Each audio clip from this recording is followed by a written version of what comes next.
competition keeps prices down far more effectively.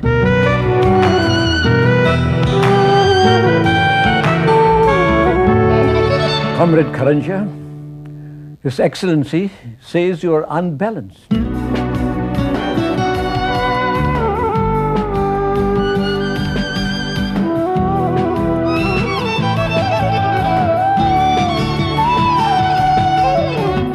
I'm a man in search of man.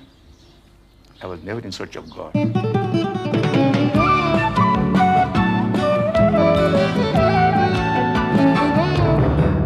My guest in conversation tonight is the South African writer Nadine Gordimer. She was awarded the Nobel Prize for Literature in 1991, only the 7th woman and the first woman in 25 years. She has combined a powerful social conscience with profound literary merit. Mrs. Gordimer, how confident, how aware or conscious have you been of being a woman and a writer? I can't really say that I have suffered from the fact that I'm a woman and a writer. And I appreciate very much the fact you didn't say woman writer. You'd never say man writer, but people very often say woman writer. And I think a woman writer suggests a certain kind of writing. I think that serious writers are really androgynous beings. They're somehow in the makeup both man and woman, that human being which is both. In your writing, you were sort of exposing apartheid from within, of course, placing that in the larger social, the consciousness of the larger social human condition. How important was apartheid as a catalyst to your writings? It's very difficult to say, because I think that all writers are profoundly affected by the structure of their society. If it happens to be a society in conflict, this, of course, impinges more closely upon the personal life. So that a writer is drawing on both what's happening inside and also the pressure from outside, the response to outside. So I would say that apartheid was a very strong influence. How far did you sort of consciously decide, perhaps, that you were going to use the framework or your response to apartheid to talk about life and the social condition that you were writing about? Well, I'd never allowed that to influence my fiction. I always kept the freedom of my imagination, and I think it would be fatal. It is fatal for writers to, however passionately feel about your cause, you mustn't allow it to make you a propagandist. Propaganda has its place in every political formation, especially in situations of great conflict. But there are people who write propaganda. That is their job, fine and well.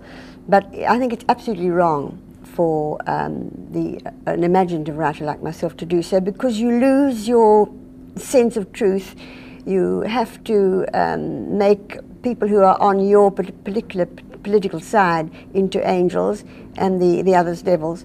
And the whole question of writing is that you are looking for some truth. And human beings are inconsistent. Human beings have very muddled motives. There are no angels and very few devils. Your books were banned in 1958 and until 1991. So was this process of resisting, not becoming a propagandist, a conscious one? I think it came naturally to me, because I began to write very young, when I was extremely young, and when I didn't even know what politics was. I was still living in that narrow white milieu in this mining town where I lived. And you know how you take your manners and mores from adults and from your parents. So I was in my teens before I really began to ask myself, why is it that at school we're all white? Why is it when I go to the movies on a Saturday afternoon there are no black children there, and so on? But at the beginning you take it naturally, rather as the sun comes up in the morning and goes down at night. You know, it's something that adults have decided and therefore it must be good. But then I began to question it, not from the theory. Political theory I read much later. But in my teens I began to question it from what I saw around me. I began really to see what was happening to black people, and especially the migratory mine workers. We were surrounded by them. You wrote your first story that was published when you were 15 years old. Yes. So obviously it was a very early sensibility that was responding to the environment around you. How did the environment receive you when you first started your questioning of the status quo?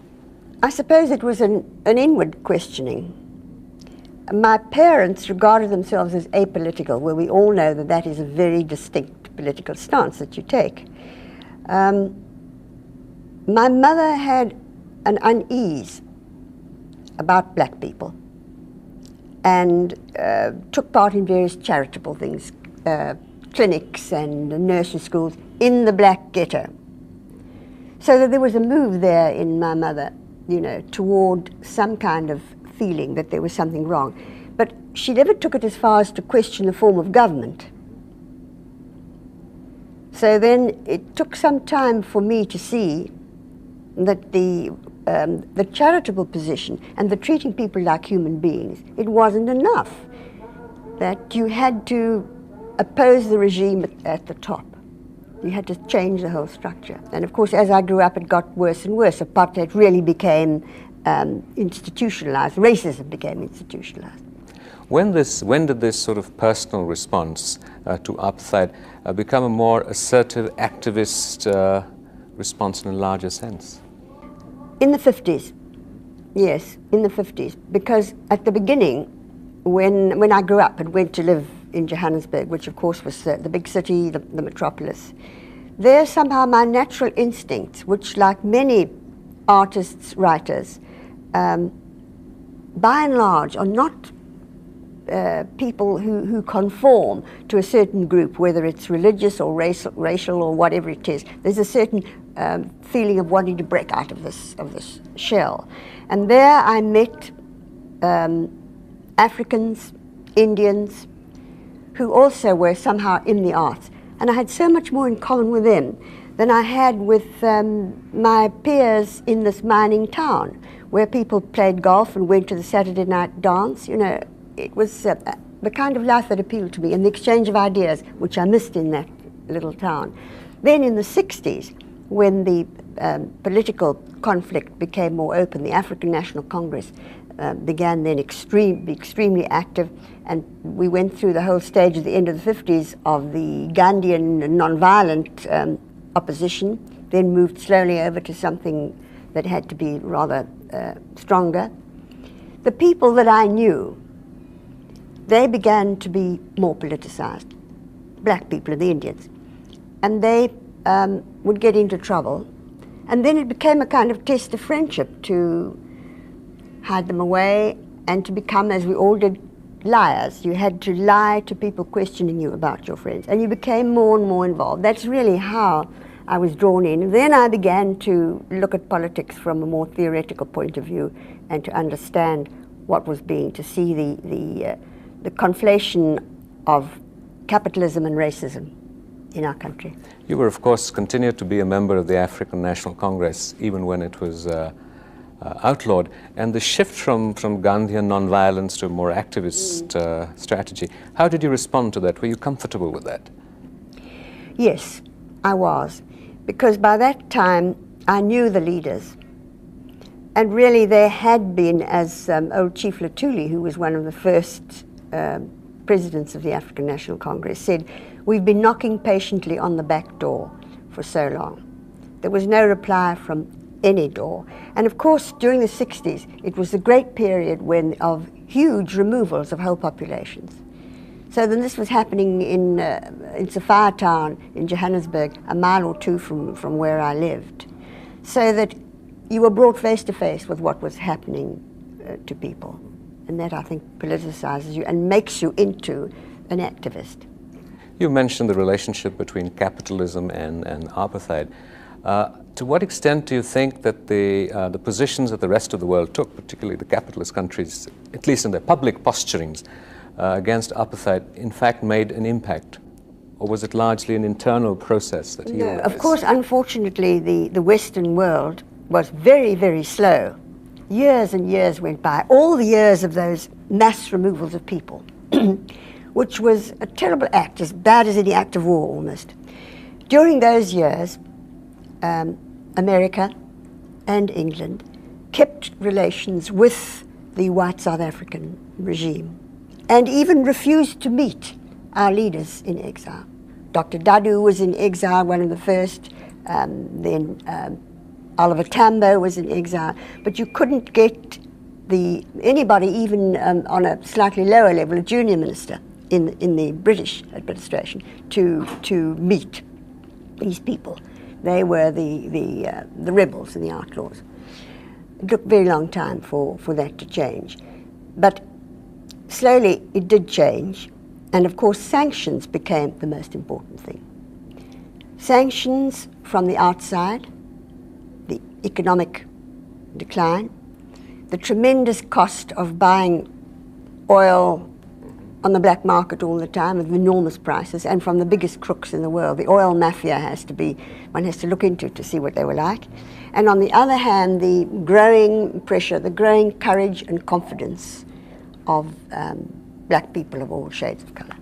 And of course we had something remarkable and unique in Africa, and that was marvellous cooperation between the Africans and the Indians, and quite a lot of whites, a small group of whites. If you look at what happened in Uganda, in Kenya, especially with the Indian population.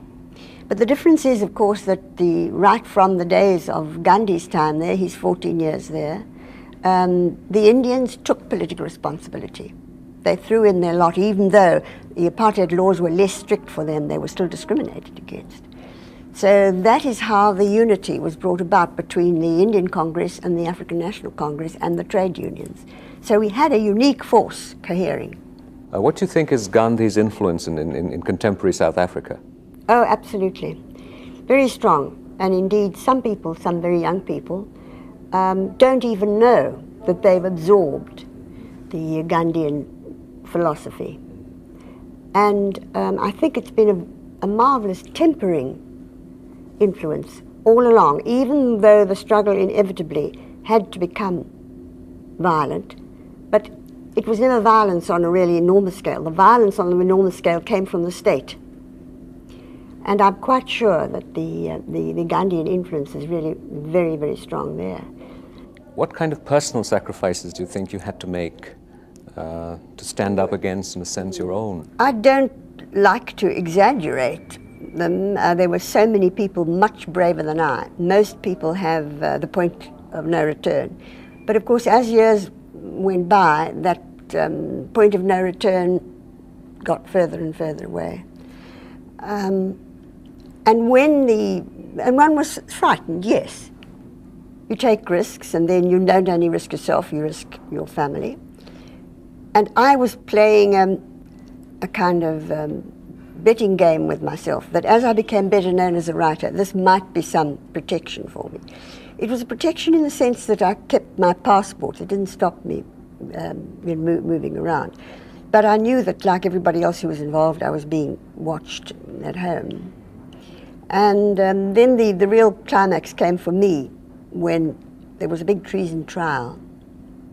And the people who were on trial, we have a system whereby at the end, before the judges give their judgment, then the accused can call people to make a plea in mitigation for them. Mm-hmm. So they asked for me. I was very touched. And I had a very tough time with the prosecutor, because the African National Congress, of course, was banned, and Umkhonto we Sizwe, the guerrilla army, was absolutely something that you couldn't have anything to do with at all. And the prosecutor said, "Is Nelson Mandela your leader?" And I said, "Yes, he is." "And is Umkhonto we Sizwe your army?" And I said, "Yes, it is." So that was quite a dangerous thing to do, but I got away with it. And once the change came, I felt tremendously glad, very humble about it, but glad that I hadn't gone into exile, that I had stayed and done something, though you never feel you've done enough in comparison with people like Mandela and others who simply spent the whole of their middle life in prison. You mentioned this aspect of consciously avoiding being a propagandist, and your larger commitment to sort of combat apartheid. And you established a Congress of African Writers. What kind of role do you think literature made in the struggle and in the movement? Well, we used to say that culture was an arm of the struggle, and although that sounds a gung-ho sort of cliche, it really was true. Particularly, I would say, in the theatre, because somehow the government, I suppose quite rightly in a way, though they underestimated the power of this, thought that it's only in the big towns that there were places where people just defied the fact that black and white couldn't perform in a play together or couldn't use a hall together. We somehow got round this, and people started to workshop their own plays instead of, as the whites did, putting on plays that came from the West End or from Greenwich Village or somewhere. Yes. And so people were, as Brecht put it, dramatizing their own lives. They were using what was in their lives. And I think when people came along and saw that, all the things that were tied up inside them, their frustrations and their fear, it gave them courage. And the same thing to a certain extent with our writings, black and white. Your writings were banned in South Africa, and they were being sold and available in the West and outside Africa and all over the world, in fact. How conscious were you of that readership when you were writing? Not at all, and I think it's fatal. Quite often, I'm sure if you're writing in India or you're writing in Bulgaria or you're writing in South Africa, there are certain references which will not be familiar. But the moment you've been explaining, you know, the author's coming in and tapping you on the shoulder and say, you see, this is like that. And this is one of the skills a writer has to acquire, that somehow people will pick up from the context. And if they miss a nuance here or there, you can't help it. So that I have really ignored that, or I've tried to find a way out of it. I wrote a novel called Burger's Daughter, and there the main character sometimes narrates an event herself, and other times there are other people saying how it looked to them. It seems to be a different story. And when it came to having to give explanation about her father, who was a revolutionary and who was in prison, to have a chapter giving his history, he was a communist, would have been not a novel, that's a tract again. So I thought long and hard about that. And then I thought about the lives of people like that I knew. If they died or if they went into exile, there would be someone who wanted to write about them. And to whom would they go but to the daughter? So that gave me an opportunity. Then the daughter has to start looking through her father's letters and thinking about things that happened. So I got over that one. Can you share with us the process of writing? How does it happen for you? Do you plan a novel in its outline, structure, form? How does it develop? Do you start writing and let it flow? I don't make a plan chapter by chapter. Some people do, but I don't do that. To me, here's the beginning, and there is the end. And then this is all not written down. This is all happening when I'm thinking. And then there are stations on the way, so to speak. But I don't know when I begin how I'm going to get from there to there or here to here. But it is, the end of it is there. I always know the end when I do the beginning. And I usually know the title. And people are often surprised at this. But to me, unless I know the title, I don't really know what I want to write about, because the title should be the essence of what there is. What takes precedence here? The storyline, the action that the novel will follow? Or do you feel you have something to say and then look for a structure in which to say it? No, it starts with people.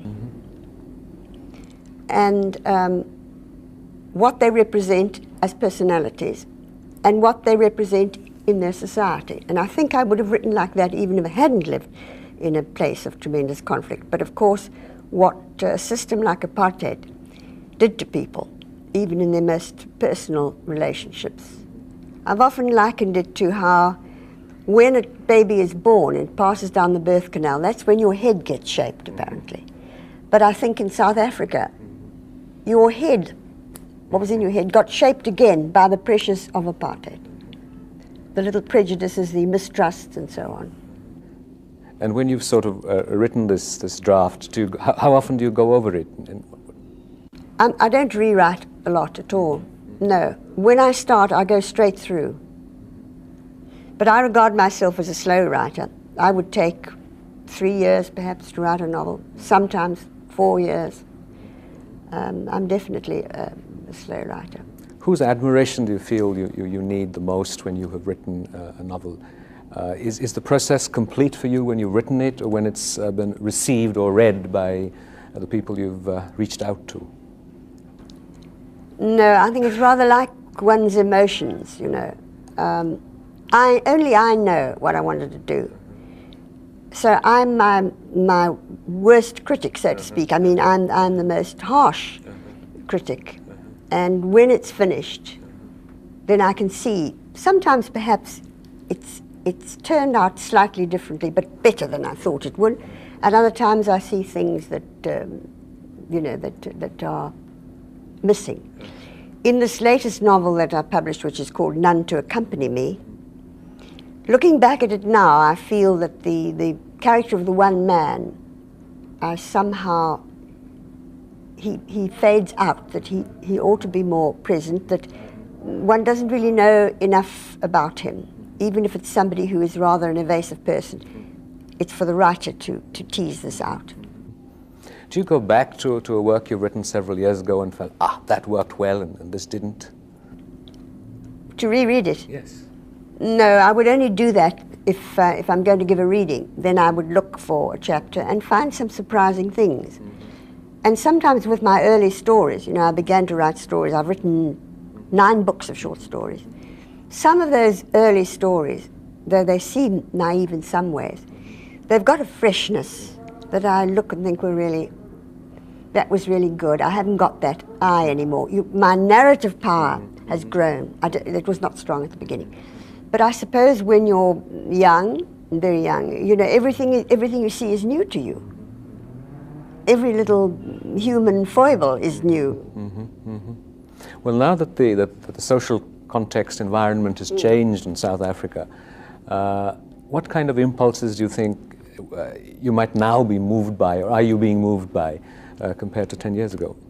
Well, the difference between the book, this None to Accompany, which is in my latest book, it is set indeed in the period of transition, so that some of the things that intrigue me more and more, and that I hope many writers will tackle, they are dealt with in that book at the stage that they are now. You know, the whole thing of the exiles coming back, the political exiles, with a dream of what home's going to be like. But home has changed. There were these enormous removals of people. Perhaps home isn't there anymore. It's become something else. And the family and the friends have moved off.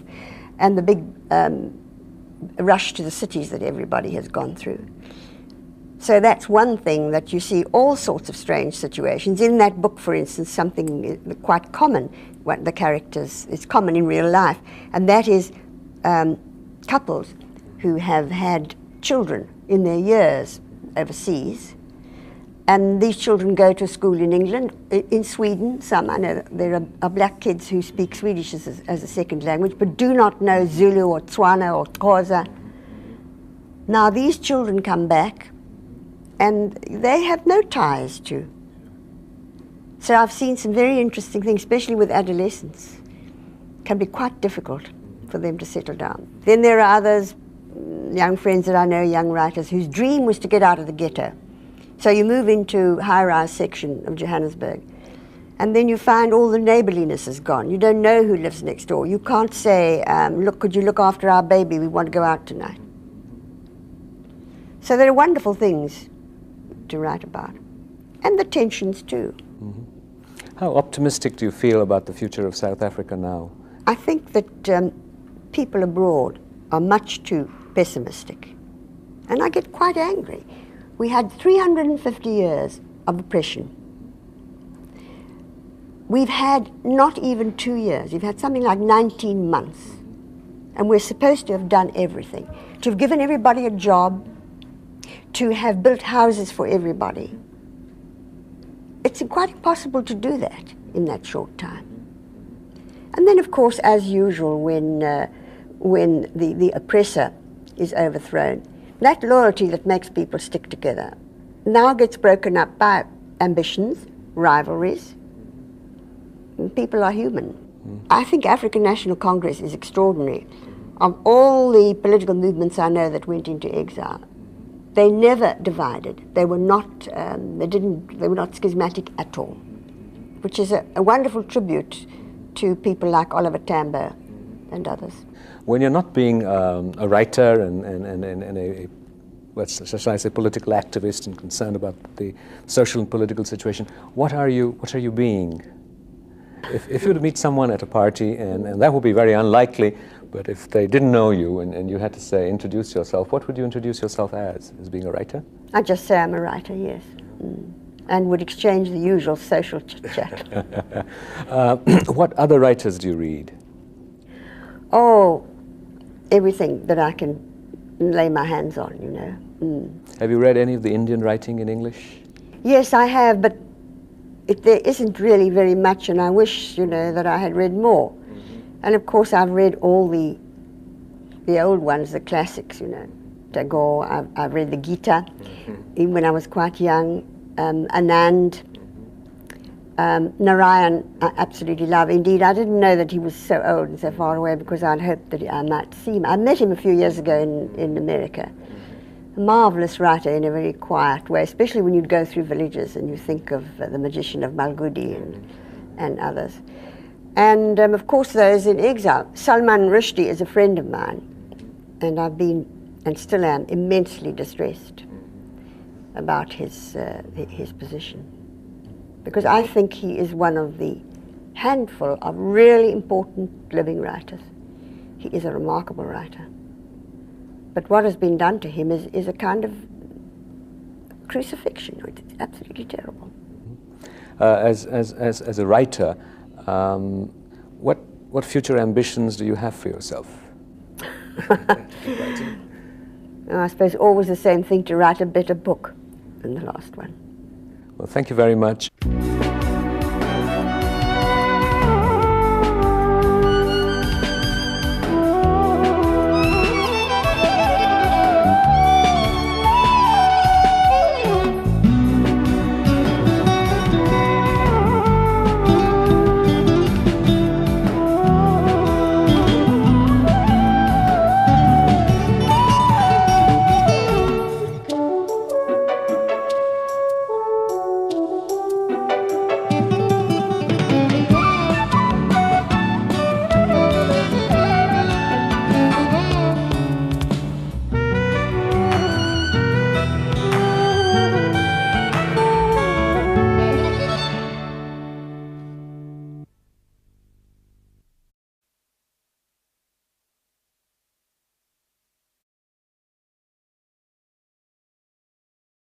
Because I think that all writers are profoundly affected by the structure of their society.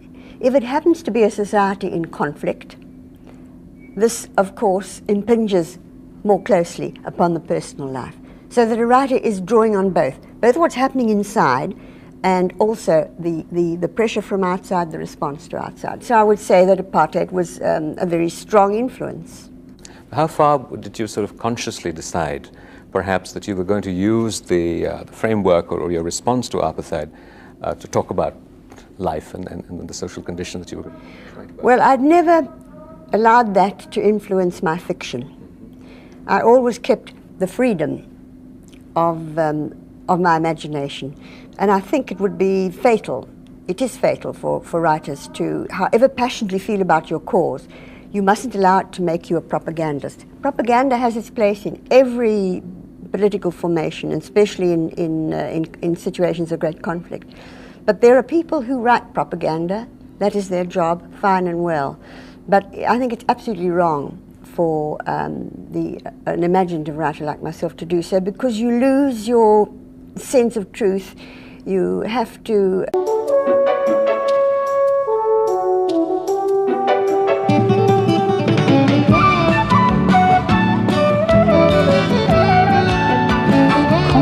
regulation keeps prices down far more effectively.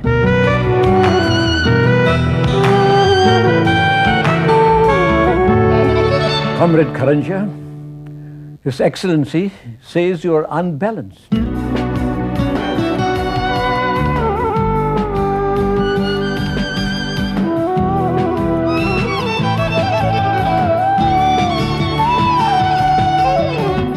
I'm a man in search of man. And I appreciate very much the fact you didn't say woman writer. You'd never say man writer, but people very often say woman writer. And I think a woman writer suggests a certain kind of writing. I think that serious writers are really androgynous beings. They're somehow in the makeup both man and woman, that human being which is both. In your writing, you were sort of exposing apartheid from within, of course, placing that in the larger social, the consciousness of the larger social human condition.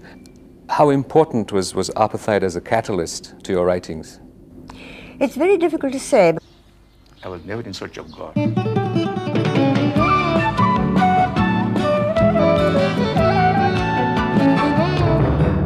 My guest in conversation tonight is the South African writer Nadine Gordimer.